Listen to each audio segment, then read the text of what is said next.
Before, I knew I could be the Prime Minister.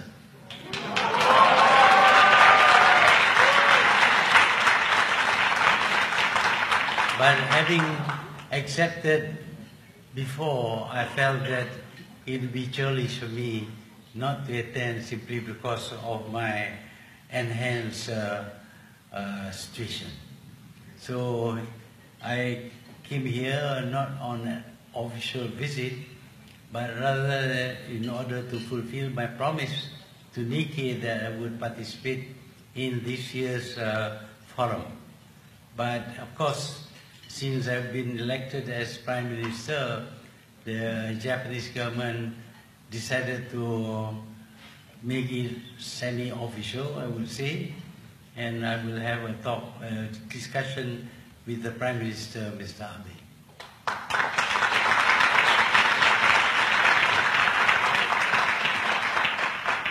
Like you, I thought I would never win the election. You see, I was up against a very powerful government which has had many tricks up its sleeve. There were many things that were done by the government to prevent its defeat, to prevent any opposition party from winning in the election. They were so good at it that we thought it was impossible for us to win. Indeed, that was also the opinion of many people in the country and outside the country, that the opposition was bound to lose. But as it turned out, we won. And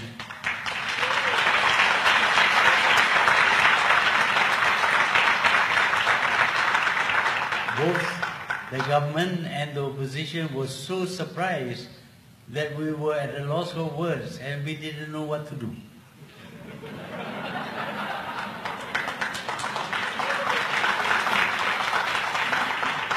I had predicted that if the opposition were to win, the government would declare a state of emergency and government will not be sitting. Instead, law will be suspended and there would be a rule by decree from a government that is not elected.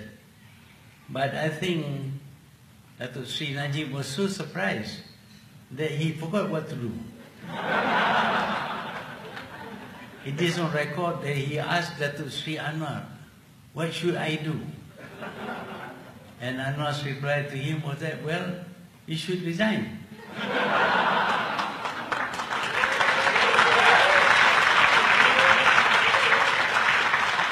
Many things happened before I was sworn in as Prime Minister.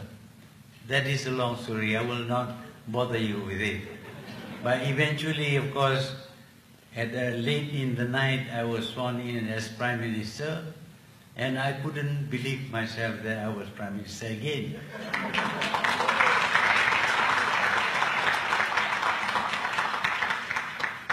But this time around, things are not going to be so easy. In 1981, when I became Prime Minister, it was so easy.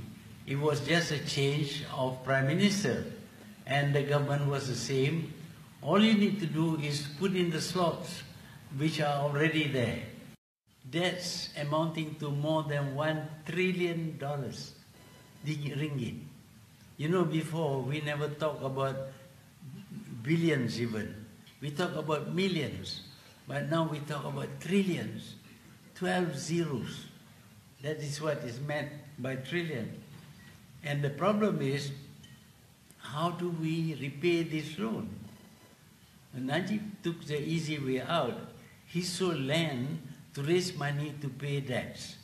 But we can't keep on selling land in order to raise money, or we will soon find that there is no Malaysia, except some foreign territory.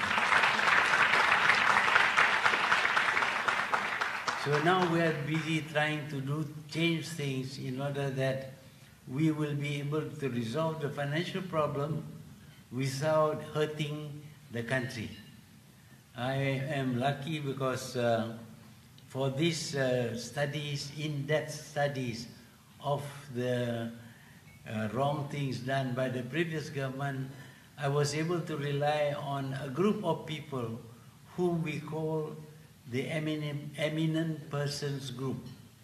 These people have had some experience in administration, in financial dealings, etc. And they have now discovered the extent of the problem faced by the government. It is far more than what we anticipated. So it will take us a long time in order to resolve the problem. Lots of people are waiting, when are we going to arrest Datuk Sri Najib? Well, it's not so easy. We need to collect the kind of evidence that will stand up in courts. If we fail to do that, he might win. Just think what would happen if he wins a court a trial and he is found not guilty. Then all the promises that we made, all the bad things that we said about him would be questioned by the people who voted us in.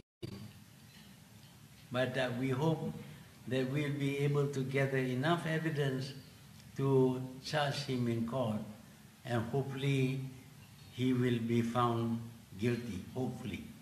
We don't know, because we have, unlike the previous government, we don't have any influence over the court. We have decided that we will be truly democratic in the sense that the people's choice must be respected. We must understand democratic rules and procedures. We must not take power into our hands.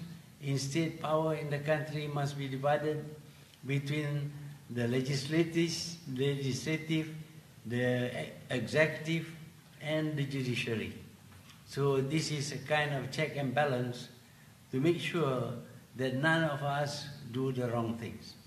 So it will not be easy for us to ride roughshod over the country and just throw people into jail. So I think that would be a relief to Datuk Sri Najib. But as you know, he's not allowed to leave the country. Lots of people nowadays disappear.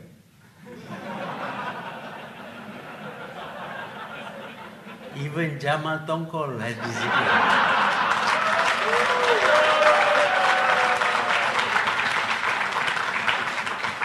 So we don't know who else will disappear. But we hope that before they can disappear, we can, take the law, go through the laws of the country and punish the people guilty of breaking the law. But to come back to the restructuring and rehabilitating the country, is not going to be easy. In the first place, this $1 trillion loan will drag us down, and we will have not enough money to run the government as we did in the past. So some people may suffer because they want us to be straight and not be involved in corruption. The government would have no money to pay for things like scholarships and things like that. So there is a price for everyone to pay. Najib used to steal money, sorry. Well, he used stolen money to boost everything. Everybody gets paid by the government. Fishermen who do not fish get paid salaries. Ketua kampung get paid. Ketua Jawatankuasa Kemajuan Kampung gets paid. Everybody gets paid. But we can't sustain them. Even the BRIM thing cannot be sustained by us. But we will create another fund, another gift for the people, but confined only to those people who deserve to have help. people who are earning already are able to have a fairly good life will not get any Pakatan Harapan's version of BRIM. We don't call it BRIM, of course. We have to call it by some other name. We don't want to inherit their bad habits. So a lot of people will not be able to perform the Hajj this time because the government will not be paying for their Hajj with stolen money. If you want us to, we can steal money and pay, but we don't believe in stealing money. So that is the situation in the country today. However, people are very, very supportive. Somebody decided that they should donate some money to the government. It's not on our urging. They, on their own, decided they should help the government by donating money to the government. And within one day, we collected $7 million. Now, voluntarily coming from the public, without any urging by us. By now, we have more than 40 million. Of course, 40 million is not very big. When you have to pay debts of 1 trillion, 40 billion is nothing. But the gesture is much appreciated. It shows how much the people are concerned about the country. They want the country to be well off, to be able to pay its debts. To the extent that they can help, they volunteer to help. I'm very grateful to them. We are all grateful to them. And even in schools, little boys collect money to give to the government because they know the government is short of funds. But we can see some ways for us to overcome the huge losses due to the last government. We are still finding more. Every time we examine anything, we find that money has been shunted away or stolen or just hidden away somewhere. Recently, we decided there is to be a multi-purpose, a pipeline for all kinds of material. The pipeline would cost some billions of dollars. And then we discovered that the agreement made by the company with the government is that the government will pay at a specified date, not according to the progress of the work done. So now we have paid 80% for the pipeline, which is only 13% completed. How we are going to get the rest of the money, I don't know. But these are the kinds of things that we find in the government. Everywhere we look, we find wrong things being done. Money being stolen, hidden, money being used for the wrong things. So we have a tough time to deal with all these problems and rehabilitate the country. But God willing, we will do it. I hope to be able to do something in the first 100 days as we promised. We will get rid of GST, for example. We will get rid of fake news laws. We will get rid of oppressive laws where people can be arrested without trial and then if they die, no inquest is to be carried out. It's a license for murder. That is what the government has, the law says. But we will do away with such laws. In the business front, on the business front, we will be very friendly towards business people. At one time, we used to have Malaysia Incorporated, where the government and the private sector works as one body, trying to improve the performance of that body, being the nation. Now we want to go back to working with the private sector and treating them as friends, not as enemies. We want to do things quickly. We want to approve things quickly. We don't want any hanky-panky. There will be, tenders for everything. For example, if there is anything, any contract being given out by the government, the person getting the contract must carry out the contract. If he sells the contract to somebody else, that contract will be nullified. So you cannot sell APs and IPPs and the like to other people when you get it free from the government. So there are many things that we will do to eradicate corruption.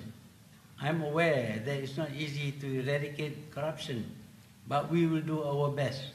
Certainly we will not ever be like the last regime where corruption is carried out right at the top. And below there will be lots of people who says that since the boss is corrupt, we also should be corrupted, and we should get less than what the boss gets. But that is not going to be so this time. Somebody tells me that a fish rots from the head from the fish head. So we are not going to have rotten fish at the head. We are going to be very strict about this, which means that some people will suffer. But we have to pay the price for eradicating corruption in our country. There is a new body being set up to look into corruption, and already the first meeting was held in which the steps to be taken to eradicate corruption has been enunciated, and the people concerned have been identified who will make sure that corruption would be eliminated. And if corruption is eliminated, we will save about 30% of our money. And with that 30%, we can do lots of other things. So these are some of the things that we have done, and I understand that you would like to ask questions. Don't be too harsh on me. You can ask any question you like. Okay. Yes? Mic. Ada mic tak? Mic tak ada. Yes, okay.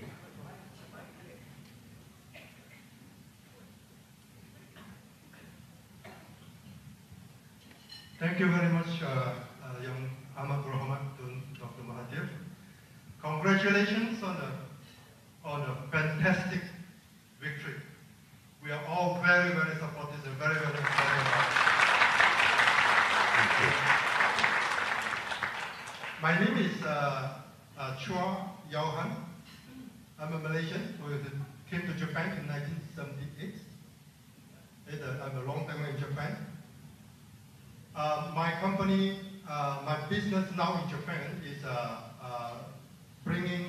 I'm a corporate advisor to 7 different industries in Japan. And I'm bringing a lot of Japanese investments to Malaysia, like All Nippon Airways with AirAsia, Kuroneko Yamato with GDEX, Tokyo Land with DT Jaya, and Scientex with Tamura. So I'm working on those business, and with your more emphasis on logistics policy, I'm expecting to be a lot more busy going forward. My question today is not about Japan, Malaysia, the investments. My background is investment banking. For 25 years, I've been international investment banking. I would like to raise a concern and for the good of the country. For the good of the country, a lot of people don't see that. But because of my background, I see a lot of potential risk that is engulfing the country right now. Tun, you are making a lot of positive changes to the country, which is going to be very good for the country in the long run. And we are all fully supportive of that. But in the process of making that, on the international world right now, the emerging markets, money is being pulled out from emerging markets. Going back to the US is raising interest rate. And money is being pulled out from Argentina, from Brazil, from Turkey, and for all those, and from Malaysia as well. The emerging markets are under attack. Not as serious, but it's under attack. While the changes are making the positive changes for the country, all these bankers, they can be your friend and they can be your enemy. My advice right now, my suggestion right now, make them your friend. Engage them. And engage the credit rating agencies, engage the bond traders, engage the bankers, so that they will be on our side, because they are very positive about the changes happening in Malaysia today. But we are not engaging them enough. And bankers don't like to be ignored, unfortunately. So if you engage them properly, they will be on our side. They will be very supportive of our country, and they will not do crazy things to the country. I have survived the Black Monday of 1987, the Asian financial crisis of 1997, the mortgage crisis of 2008, and Tun, you have gone through. We have gone through the 1997 Asian financial crisis. You know how tough. Mr. Chua, can we go straight for the question? Yes, the question is on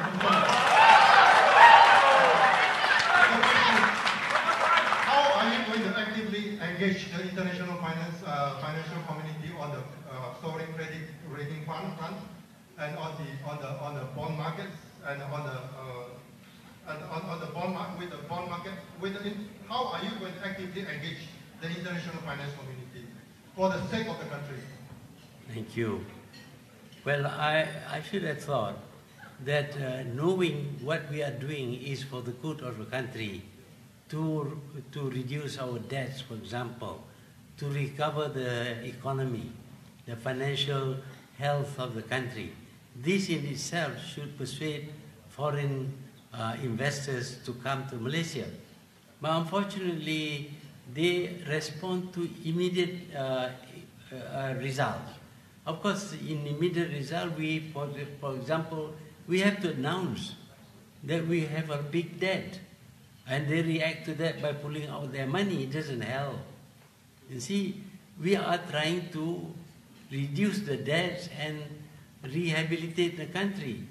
But if you announce bad news, they will take their money out. This is the problem that we face. At the same time, we have a lot of problem trying to find suitable people to speak for us. For 9 years, they have been speaking a language that is not very welcome for the business community. To find people who can speak the right kind of language, explain the situation in this country is not very easy. We would depend on people like you to tell people that what we are doing now is to rehabilitate the country. It will be good for business. But if you pull out your funds, it will be much more difficult for us to rehabilitate the country. We are doing our best, and I think we need to be very cautious also about foreign direct investment. We do not consider as FDI where you bring capital in, buy huge chunks of land in Malaysia, build cities which Malaysians cannot live in. You want to bring foreigners to live in those cities. That is not foreign direct investment. Foreign direct investment is about bringing in capital and technology, setting up plants in Malaysia, employing Malaysians, both workers and engineers, and producing goods for the domestic market as well as for export. That is FDI. Thank you. Oke, kepada pertanyaan lain, saya mohon untuk ringkaskan soalan untuk kita bagi ruang kepada pertanyaan lain. Ya.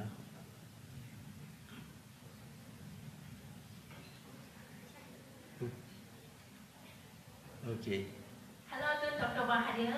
Congratulations for the great victory. We are very, very proud of you. I'm Sojen from Sarawak, Malaysia. I have 2 questions. Currently, I'm working as a solar engineer in Japan. We came here in Tokyo last year, September. So working for many years in the renewable energy industry. My first question is, our renewable energy policy, the scheme that was implemented earlier by the previous Prime Minister, I find it was very untransparent. Is the government will review the current policy, especially to continue the renewable energy, and make it to be transparent and helping the startup companies. When the policy was implemented, a lot of Malaysian companies venture into the business, but the permit is not transparent, and this only benefited other countries. We felt very, very disappointed, especially to the young generation. My second question, I am from Sarawak, and we understand that the investigation of the former Prime Minister, will this also investigation further to Sarawak, where we felt that we had been under corruption of so many years under the same government, and without any improvement, especially to the rural areas.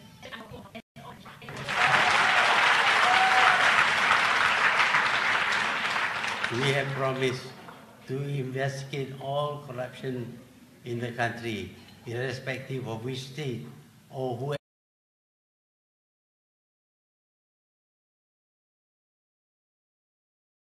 whoever the person may be. We will carry out our investigation, and if we find evidence, we will carry out what is the legal thing to do. That we will do. On the other thing about your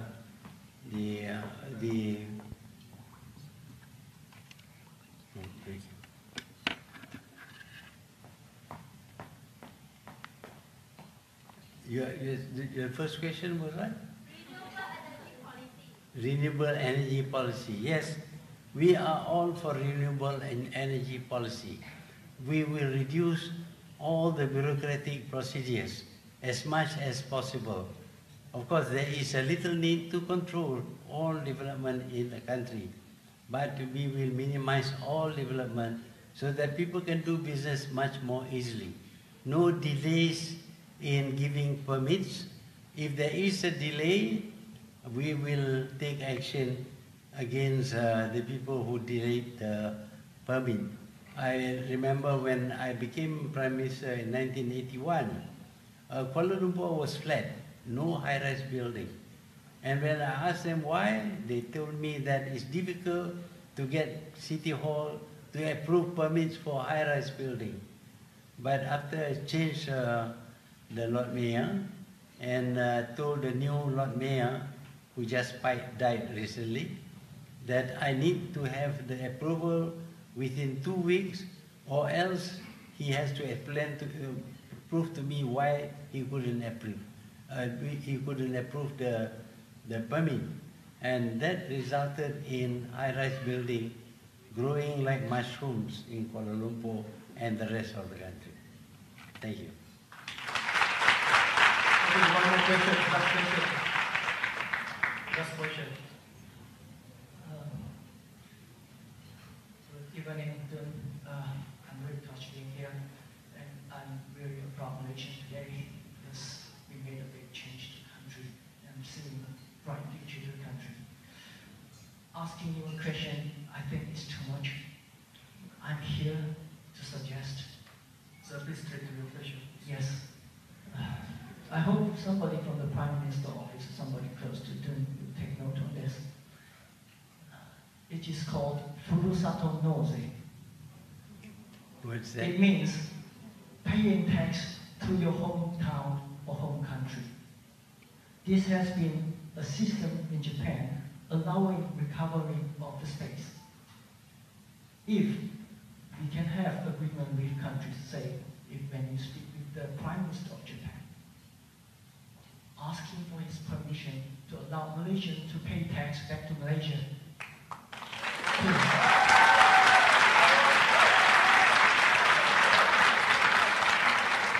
Thank you. I would like to know more about this, to see whether we can apply this in Malaysia. Thank you.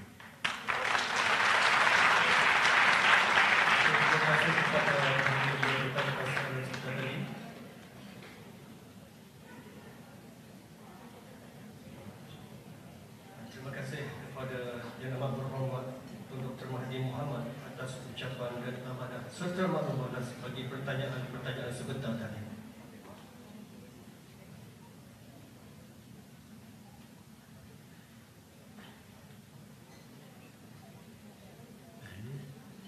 Yeah. Yeah. Okay. With the cap. Okey, soal sesi jawab dibuka dengan satu soalan yang terakhir. Fine, thank you for taking my question. Actually, I'm a lawyer from Malaysia, last time from Zaid Ibrahim. And I'm now a partner in an international law firm in Singapore. And I used to be here from 2001 to 2008. And I attended many delegations by Tan Sri Rafida and also Dato Sri Mustafa Muhammad. And encouraging investment from Japan to Malaysia. I work in the oil and gas industry as a lawyer. So my question is, also having worked for KPMG, it's one thing to address the bleeding from all these posts of corruption that was happening under the previous government, but how do you propose to encourage more foreign investment into Malaysia?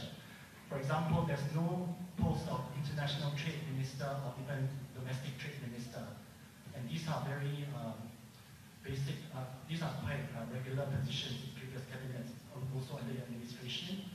So are there anybody actively going overseas to conduct trade delegations, actively offering incentives, for example, for foreign countries to invest back into Malaysia? It's one thing to stop the flow, the bleeding, and also another to increase the investment coming to Malaysia because it's very competitive right now. I'm based in Singapore, and the Singapore government has a lot of tax incentives.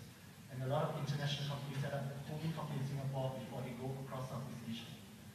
So I'm really concerned about Malaysia. I'm from Johor Bahru. And you're right that many land sales are unproductive because there's a lot of land sale going in JB, my hometown, selling to China. And it's not really increasing the technology. Okay, sir, thank you. Thank you. Well, as you know, we have not yet completed forming our new cabinet.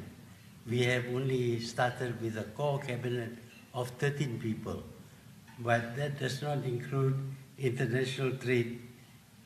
There is no Ministry of International Trade. But if you think that is very important, we will consider whether we will create this ministry or not. So I would like to thank you for your suggestion. But I believe this is the last question.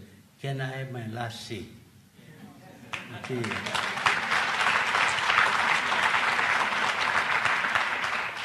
I think lots of people identify me with the Look East policy.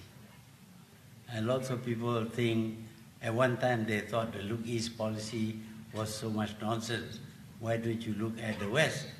But I thought that Look East policy was very important because Eastern people and Western people have different sets of values. Much of the values of the Western people have deteriorated over the years. But in the East, we find the good Eastern values are still being practiced. When I came to Japan in 1961, that was the first time I came to Japan, the country was still in a state of shambles because of the war. Much of the country was destroyed. And I watched as Japanese people work very hard in order to rebuild their country. And sure enough, the result was that Japan very quickly became the second biggest economy in the world. From a defeated country, from a destroyed country, Japan was able to rebuild itself at a fast rate and effectively. I asked myself, why is it that Japanese can do this when others cannot do? Others which have never suffered from the war were still unable to grow their country and prosper their people. I found that the reason why the Japanese succeeded in rebuilding their country, the reason lies in their work ethics, their value system. The work ethics is very important. If you have the wrong way of working, if you are laid back, you are not hardworking, you are not diligent, you don't take pride in your work, you will fail. But the Japanese, as you know, have a very strong sense of shame. If they do something that is bad or they fail to do something, in the old days, they would commit harakiri. They would kill themselves because they were ashamed of their failures. That sense of shame is still here today. For the Japanese, it is about the quality of their products. If their products are of poor quality, they would feel ashamed of their products. If you look at the way they produce these bamboo things for their tea ceremony, they were all done perfectly, exactly as they wanted it, of a high quality, even with bamboo. But of course, when they move on into engineering, into automotive, into other kinds of machine, they do it so well that their machines eventually outbeat and were much more popular than machines that were coming from the West. As you know, Toyota began as a company that produced machinery for the sewing industry, for the textile industry. Their product was so good that even in those days, they were able to sell their products in competition with the machines in England from Lancaster, because their products were superior. This concentration on not feeling ashamed of whatever you do is a very strong incentive for them to do the best they can. But in Malaysia, we didn't have this kind of value system.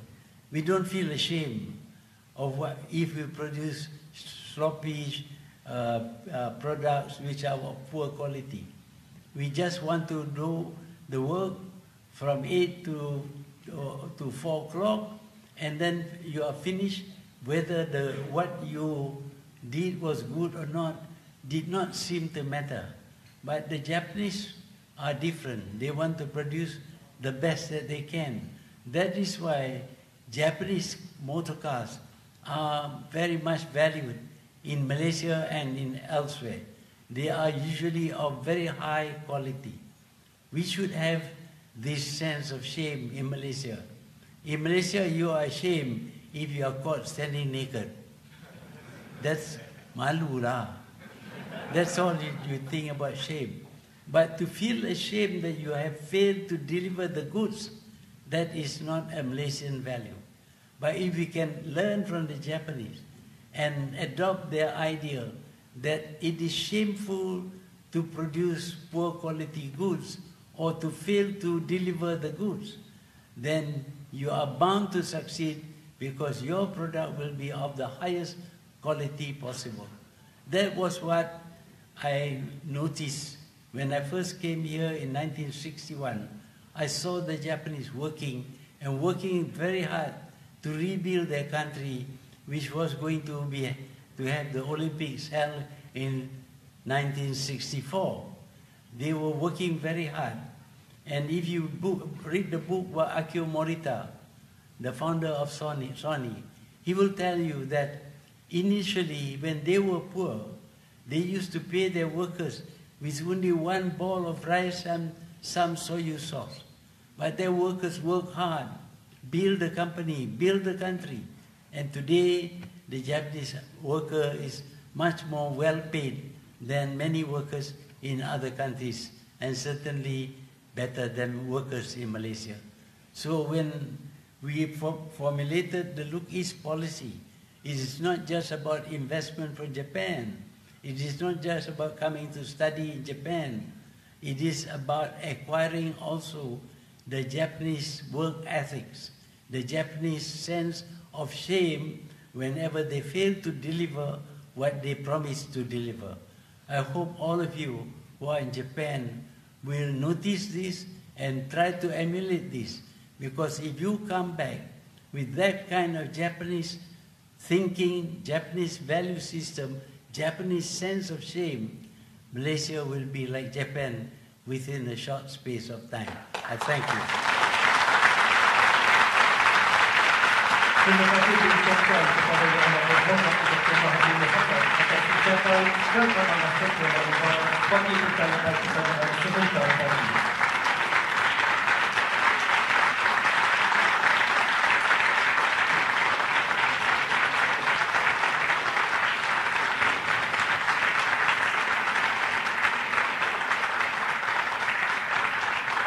Dengan ini berakhir sudah majlis makan malam pada kali ini. Sebelum majlis melakukan tirai, mohon kerjasama para hadirin untuk berkumpul di bahagian hadapan Dewan bagi menyertai sesi bergambar